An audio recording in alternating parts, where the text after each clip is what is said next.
I think as an entrepreneur, the key is actually to get used to it, to accept it as a reality, that the things are going to be like that. Sometimes you'll find a great base of customers, and then they'll disappear. They'll choose something else. They'll no longer be excited about your product. This happens all the time. And then you just have to be able to be flexible enough to move to a different product, to reinvent yourself. Welcome to 20-Minute Leaders. Just sit back, relax, and learn from the leaders of today. It's a journey. Each one is different, unique, inspiring. Let's get started. This episode is powered by J Ventures, a community-driven VC fund in Silicon Valley, in partnership with Lomitech, and sponsored by Homeward Ventures, Hippo Insurance, Upwest, Hillel at Stanford, Leap, and Birthright Excel, and in media partnership with CTech.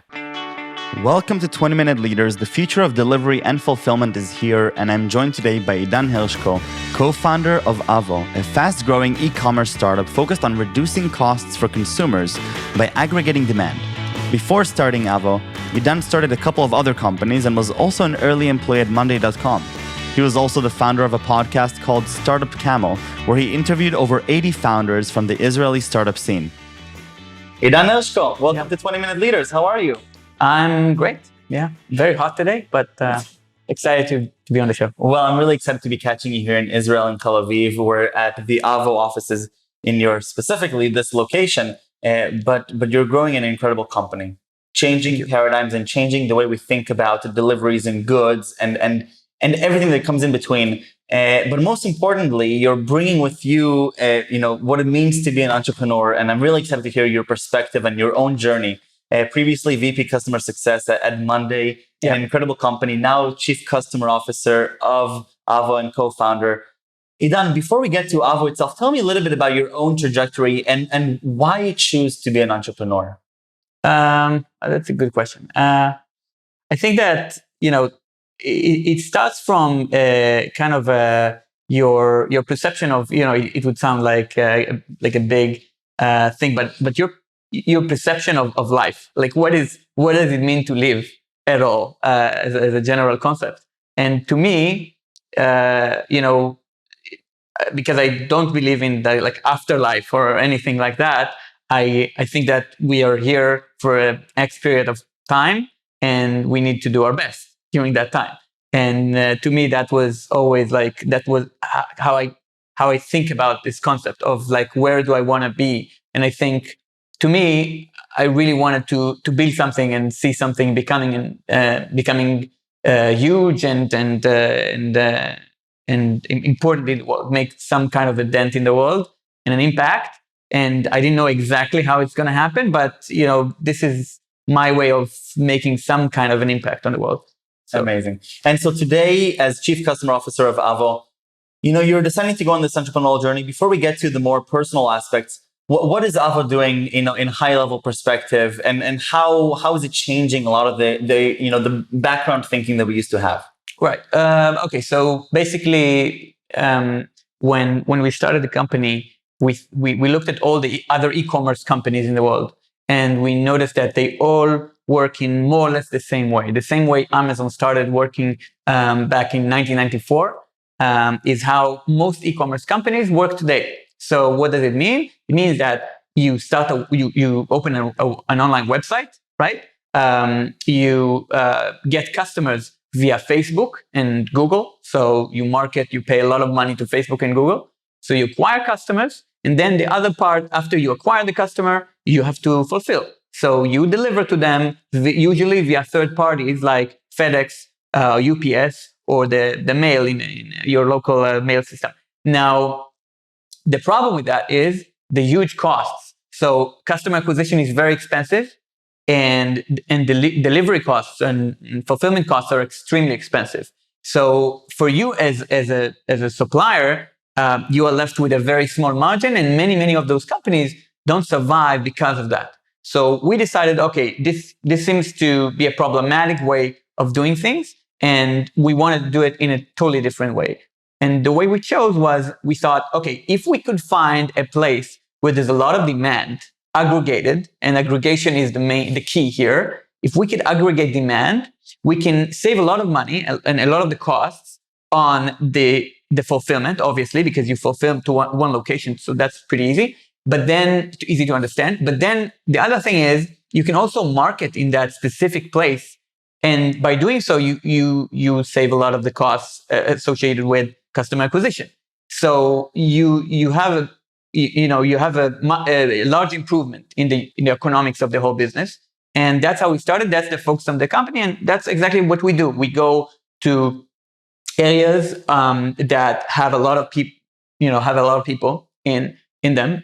So example could be residential buildings, commercial buildings, could be hospitals, could be army bases, could be anything, any place where you have it could be small communities, and you open an online store for that community. You market inside that community, and you fulfill to that community. And that's what we do. So, it obviously includes something that today a lot of people like to say, which is like vertical integration, which means that we control the supply. So we have our own warehouses, right, our own delivery vans, and our own marketing. We have the entire supply chain in Avo. And that's obviously very complicated. But on the other hand, the business model is much more, I think, advanced or profitable than many other e-commerce companies. And obviously, it's a win-win because also the customer has a much better experience having you being in all parts of the supply chain. And I think we can talk for hours about. Well, maybe I should add one more thing because I forgot. So you mentioned the customer, which is of course the key here. Right. And because of everything I described, we have this whole vertical integration, and we have we own the fulfillment and the marketing and everything around it. For the customer, we can offer something that nobody else can offer, which is free same-day delivery with no minimum order. So it means that you can order a single avocado from us. That's why we call the company Avo, and have it delivered to you the same day with no delivery fee. And that is something that I think no other business model can survive with in a cost-effective way. That makes a lot of sense. We can spend hours talking about all of this, but what I'm really excited about is to hear your own personal entrepreneurial endeavor. Yeah. You're deciding to go on this journey, reimagining a new business model for a really complicated world. I'm sure it's like a roller coaster that we all know the different graphs. Walk me through a little bit your own perspective of what it means to be an entrepreneur now and some of the key insights that you've gained with you over the last while. Sure. So I think there are a few really important things that I've learned that I don't know. Some people, it's different for everybody. Every person that starts from a different point in life and experience different things. But I think there are a few things that I can share maybe that could potentially help someone else.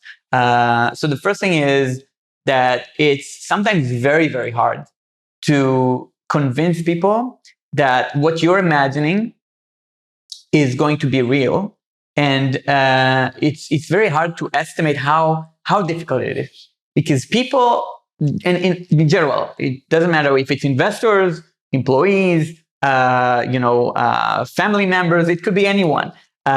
It's very difficult to take a dream that you have in your head and understandings that you have in your head and explain it to them and explain why things will happen the way you believe that they will happen. And I think once you digest this piece of the world and this reality, things become much easier, because you meet someone. It could be an investor, it could be anyone, and you talk to them and you try to explain your vision. And sometimes it takes a long time, and you're not disappointed if they don't understand, because you understand that it takes time. It just takes time and a lot of explaining and a lot of proof. So, and that's why the first thing that happened to us, we started the company 2017, 2018 summer 18, we got accepted to Y Combinator. That was a big thing for us. Not only because Y Combinator is the best accelerator in the world and all of that, mainly because I think what they helped us understand is what to focus on. And they really say, hey, look, you have a company, you don't have a lot of time, right? You have, a little bit of cash from your savings. You need to prove something. Right. So they say, look at your business, ask yourself, what is the main metric that you're going to focus on, and run and improve that to the max. And in our case, they said, okay, what's your main metric right now? How many companies you have on working with you? Great. Why don't you bring 50? Why don't you bring 100? Just run around all day, nonstop. Don't think about improving the product. Don't think about anything else.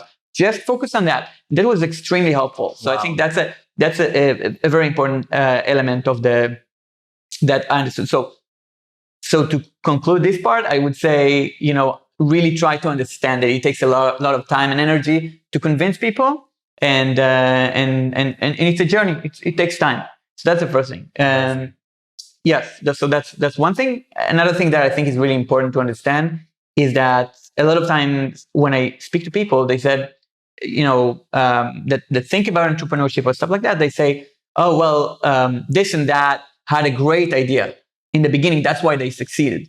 And the reality is that I like to compare it to finding oil. It takes time to find oil, but it's not the same for everyone. Some people go to their backyard, they dig a hole, they find oil, right? But many other people would take many, many years to find oil. So it's like that. You need to accept that reality, and you need to, if you decided to start on the search, you need to accept the fact that it's not necessarily that all the great startups had a fantastic idea. Some of them did, and it succeeded on day one.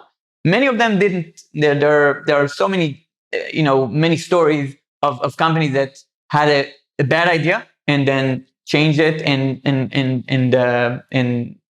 use their agility to find the right solution or the right product. And there are even more interesting stories of people that had a great idea, but came into crashed into a wall at some point, or faced a wall and had to go around it.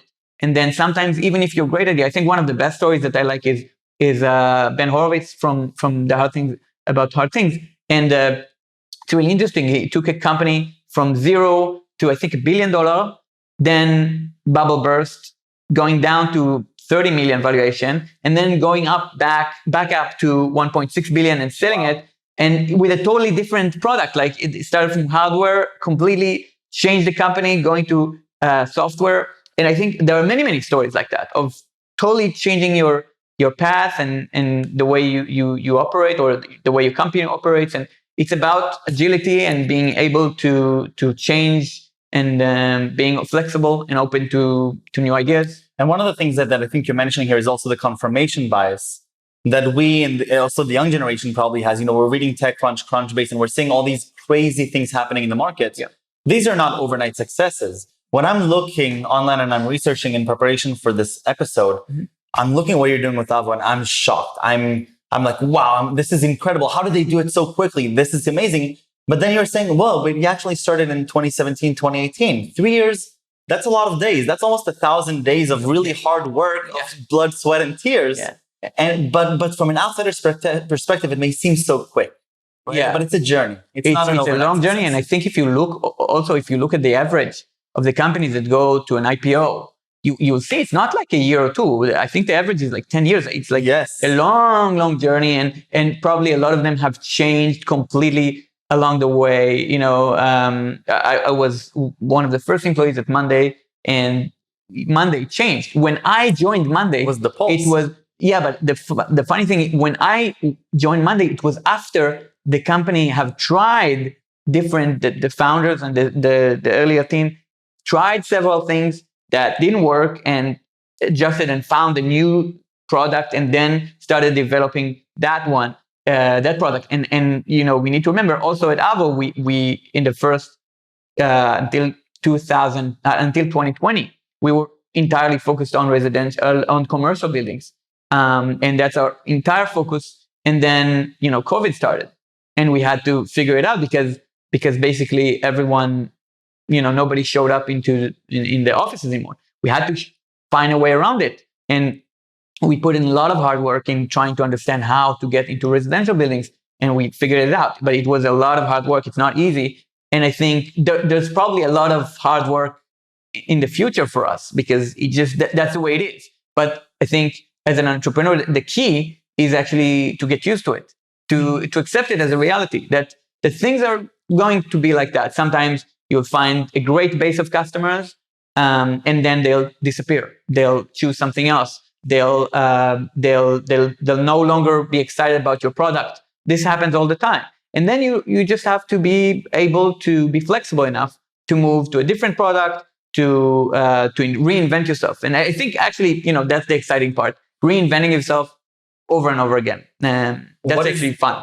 What is happening on a personal level, though, as you're trying to redefine yourself?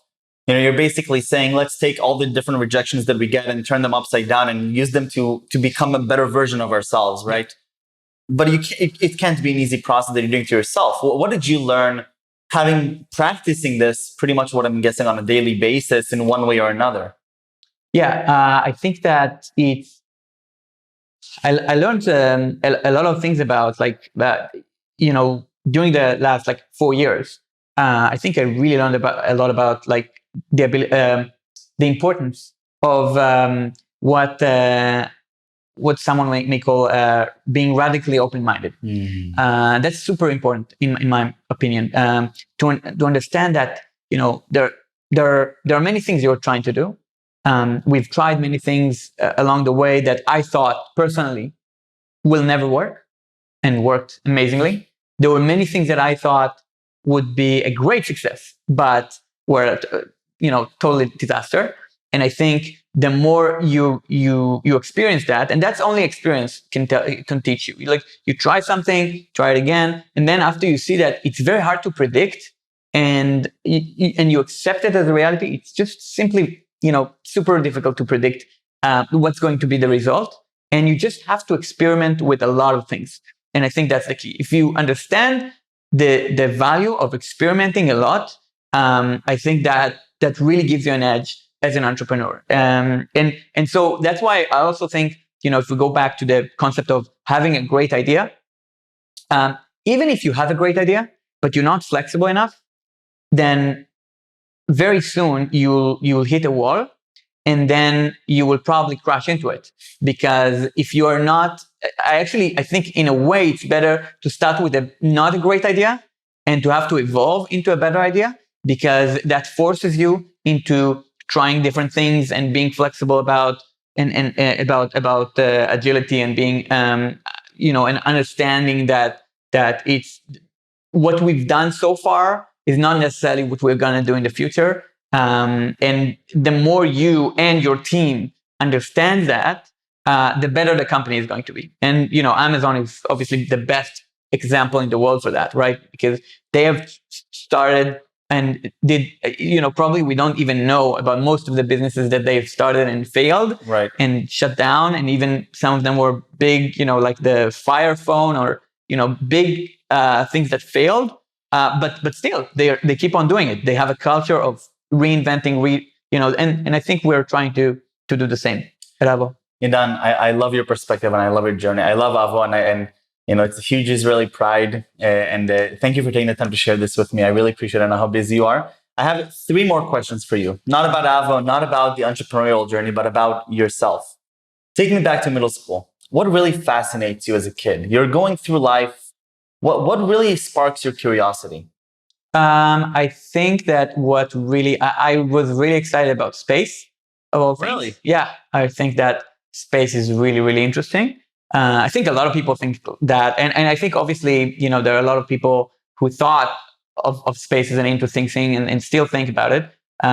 It's really just huge, and our existence in this small Earth, floating in space is pretty amazing, and it's just sparks your imagination. And so now we can obviously start going to space. Maybe. We will see. It will take some time. What really inspires you today as you go day by day, either as a co-founder, as a customer obsession, role, as a thought leader? What really inspires you? I think that inspiration is actually a very good, very important thing in life, and I think people underestimate the value of it. It's actually a very good question because I think that every one of us should push or should create a lot of inspiration for themselves all the time. People don't.